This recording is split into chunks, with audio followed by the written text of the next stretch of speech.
अचरज की बात है, अचरज की कि हरियाणा का विधानसभा चुनाव, राज्यसभा चुनाव, जिसको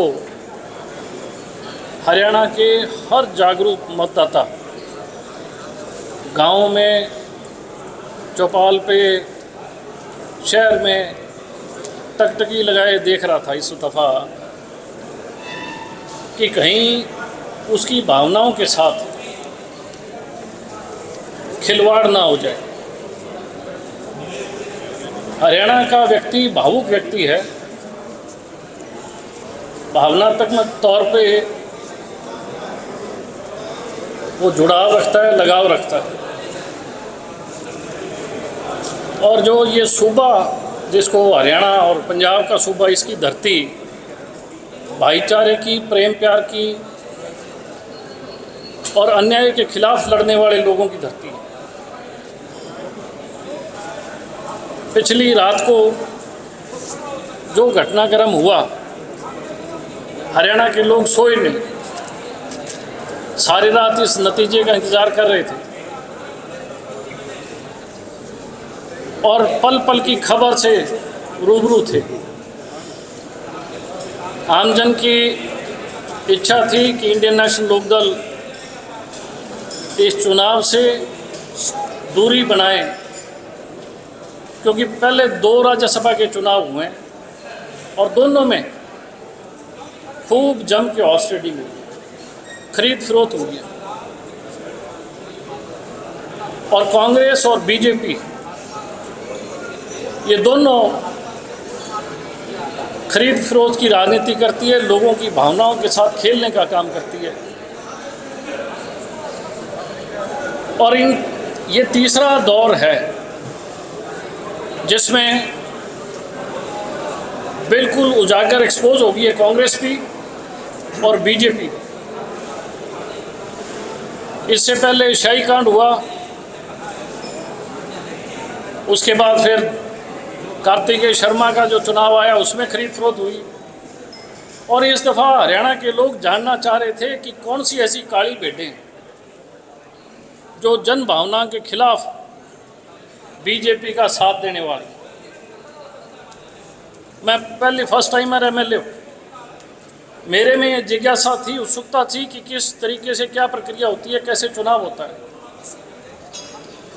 और जब मैंने सारा पता किया तो मैं हैरान था कि किस तरीके के हरियाणा के 3.25 करोड़ लोगों की भावनाओं के साथ रात के अंधेरे में सत्ता दल ने और विपक्ष ने खेला करने का काम किया। इनको इतनी शर्म नहीं आई कि लोग इस सरकार से परेशान हैं, सरकार की कारगुजारियों से परेशान हैं। जो इनकी योजनाएं हैं, 2 साल बाद इनकी हर योजना फेल हो जाती है, क्योंकि 2 साल लोगों को समझ आती है और फिर ये नया कोई शगुफा ले आते हैं। इस चुनाव के अंदर अभी कांग्रेस के लोग शोर मचा के गए, भूपेंद्र सिंह हुड्डा और बीके हरिप्रसाद, जो यहाँ के प्रदेश के प्रभारी थे, इंचार्ज लगे, ये दोनों वोट देख रहे थे कि कौन कहाँ वोट डाल रहा है रिप्रेजेंटेटिव के तौर पे। मैं इनसे सवाल पूछना चाहता हूँ कि जब आप वोट देख रहे थे और 4 बजे तक वोटिंग बंद हो गई थी, तो 4 बजे के बाद फौरी तौर पे आपको बता देना चाहिए था कि किन किन लोगों ने क्रॉस वोट किया है, किन किन ने जान करके सत्ता पक्ष का साथ देने का काम किया, जिसके तहत अपना वोट रद्द कराया। क्योंकि जब चुनाव की प्रक्रिया समाप्त होगी और जिसका घर लूट रहा हो, कम से कम वो शोर मचाएगा, हल्ला करेगा। लेकिन अगर आपकी चुप्पी आज भी है और आप इसको डिस्क्लोज नहीं करना चाहते, इसका मतलब कि आप भी उनके साथ मिले हुए थे। पंजाबी में कहावत है कि कुत्ती चोर ना लड़ जाए तो कभी चोरी नहीं पकड़ी जाती। और ऐसा लोगों ने देखा। कांग्रेस हमेशा गरीब की बात करती है। इस दफ़ा जो कैंडिडेट था वो एससी समाज से था।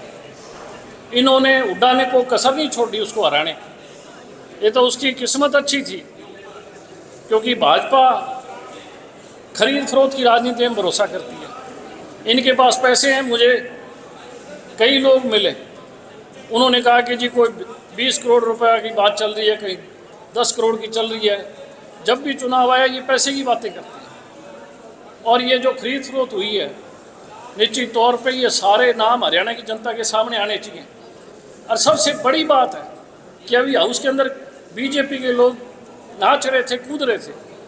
इनको ये नहीं पता कि प्रजातंत्र में एक बेच रहा है, कांग्रेस बेच रही है और बीजेपी खरीदने का काम कर रही है। तो आपने बाबा साहब भीमराव अम्बेडकर जी ने जो कॉन्स्टिट्यूशन बनाया उसकी तो शरेआम आप धज्जियां उड़ाने का काम कर रहे हैं। और ये मैं नहीं कह रहा, हरियाणा की एक एक व्यक्ति तक इस बात का पुख्ता प्रमाण साबित हो गया कि भारतीय जनता पार्टी जब भी इस तरीके का खेला करती है तो पैसे के दम पे करती है। करोड़ों रुपया ऑफर किया गया, किन किन ने लिया नहीं लिया, ये तो जो पोलिंग एजेंट बैठे थे वो एक एक नाम को डिस्क्लोज करें जनता के आगे, ताकि उनके हल्के के लोगों को पता लगे कि जिन लोगों ने तुम्हें वोट दे के नुमाइंदा बनाया था, तुम्हारा नुमाइंदा चंद पैसों के लिए इन सत्ता के हुक्मरानों के सामने बिक गया। सर, एक मुख्यमंत्री नायब सैनी जी बहुत बड़ी बड़ी अभी बातें कर रहे हैं। जब भी इनको मौका मिलता है, इनको एक दिक्कत है, इनको चेक कराना चाहिए, बोलने की आदत है। सरकार ने और ख़ास तौर पे ये बीजेपी, ये जब भी रात को गिनती करती है तो ये कहीं ना कहीं इनकी मंशा ठीक नहीं होती। और इस दफ़ा तो एक और चमत्कार हुआ कि इन्होंने गड्ढा खोदा था कांग्रेस के लिए, इनका खुद का एक व्यक्ति गड्ढे में गिर गया। और मैं हैरान था क्योंकि प्रेस के माध्यम से ही मैं ये चीज़ें देख रहा था कि एक सज्जन जो बीजेपी के वोट डालने आए, वोट डाल के उन्होंने नारा लगाया भारत माता की जय। अरे एक वोट बीजेपी का ही खराब निकल गया, कैंसिलेशन पे आ गया।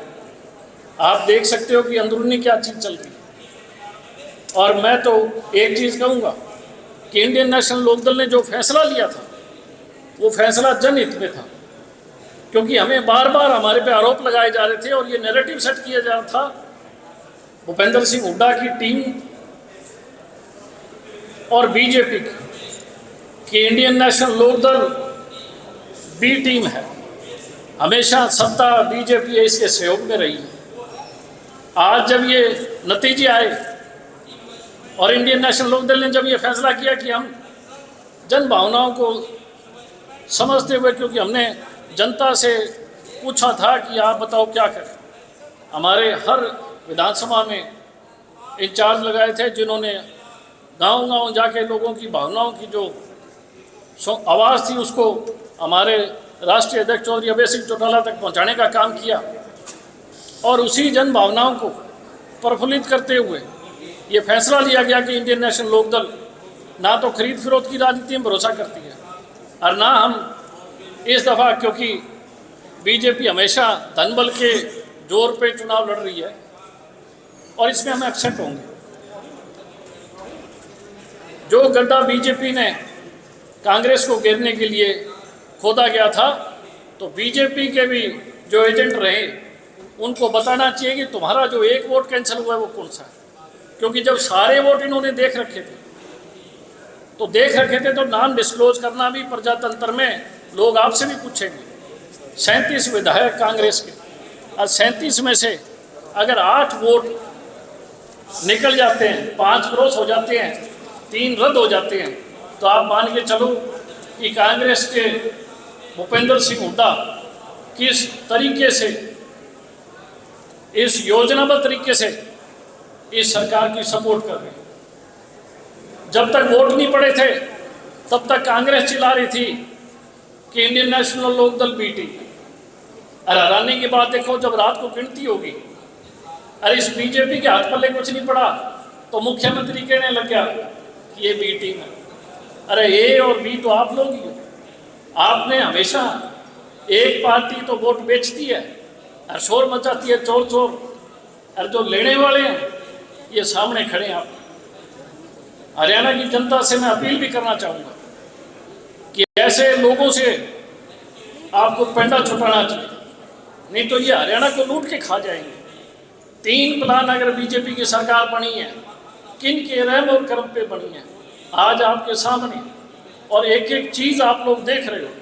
और मैं तो विधायक होने के नाते भी दावा करता हूँ कि जब आप लोगों ने एजेंटों ने वोट देखे हैं तो इन एजेंटों से भी पूछो जब ये आपके हल्के में जाए कि किसने दिए, और सारी अगर ये नाम नहीं आए जो 8 नाम और 1 नाम बीजेपी का, तो 48 विधायक बीजेपी के और 37 विधायक कांग्रेस के कटघरे में रहेंगे, क्योंकि लोग उन सबको मानेंगे भी ये सारी काली बेटे हैं।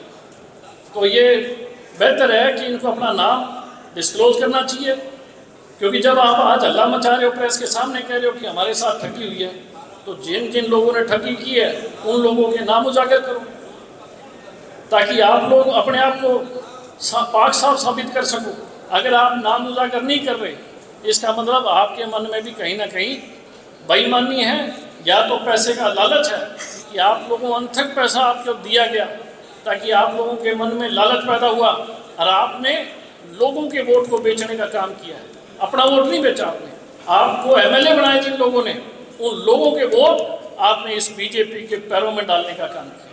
सीएम साहब ने कल कहा कि जब आपने कांग्रेस को भी नहीं देना था, बीजेपी को भी नहीं, तो वो तो निर्दलीय कैंडिडेट थे, उसको दे देते। और आपके आप सब प्रेस के सदस्य हो, जिस वक्त निर्दलीय कैंडिडेट अपना पर्चा भर के यहाँ इसी पोडियम पे आए, आपके अंदर से भी एक सज्जन ने पूछा था कि आप निर्दलीय कैसे हो, आप तो बीजेपी के सदस्य हो, और इसी पोडियम में खड़े होकर आप जो रिकॉर्डिंग निकाल लो, उन्होंने कहा कि बिल्कुल मैं बीजेपी का सदस्य हूँ और बीजेपी का प्रदेश उपाध्यक्ष हूँ। उससे दोबारा पूछा गया तो उसने अंग्रेजी में बताया मैं वाइस प्रेसिडेंट हूँ स्टेट का। आप ये मैं आपसे सवाल पूछता हूँ कि वो इंडिपेंडेंट कैसे हो सकता है? मुझे आप बता दो इंडिपेंडेंट कैसे हो सकता है? ये तो एक षड्यंत्र रचा गया था। उस षड्यंत्र के अंदर भूपेंद्र सिंह हुड्डा जो आज सीएलपी लीडर है, मैं दावे से कहता हूँ सीएलपी लीडर कौन होता है? जो पूरी पार्टी का मुखिया उसको सीएलपी लीडर बनाते हैं, और सीएलपी लीडर के नीचे से आदमी निकल जाए और उसकी आँख के सामने से निकल जाए, वोट दिखा दिखा के निकल जाए, तो ये तो डेमोक्रेसी का मजाक बनाने का काम किया है, इस संविधान का मजाक बनाने का काम किया। हरियाणा का जो ये अध्याय है ये काले अक्षरों में लिखा जाएगा। जो जो लोग इनके इस कांड में शामिल हैं, चाहे वो सत्ता पक्ष के लोग हैं चाहे विपक्ष के लोग हैं, जनता उनसे सवाल पूछेगी।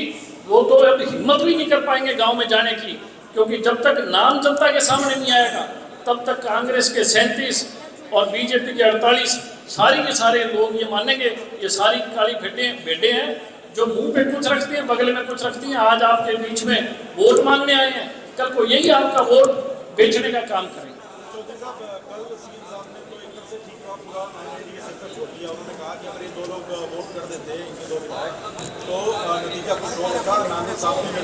देखिए, इंडियन नेशनल लोकदल ने हमेशा सरकार की गलत नीतियों का विरोध किया, जन विरोधी नीतियों का, चाहे सड़क हो, चाहे जिला हेडक्वार्टर हो, चाहे प्रदेश मुख्यालय हो, हमने हर जगह जनहित की लड़ाई लड़ी है, जनता की लड़ाई लड़ी। आप कह रहे हो कि ये हमसे वोट की अपील उम्मीद कर रहे थे, जब हम तो सरकार के विरोध में लड़ते हैं। अगर हमने कैंडिडेट खड़ा किया होता तो हम वोट डालते, हमारा कोई कैंडिडेट नहीं था, हम क्यों वोट डालते?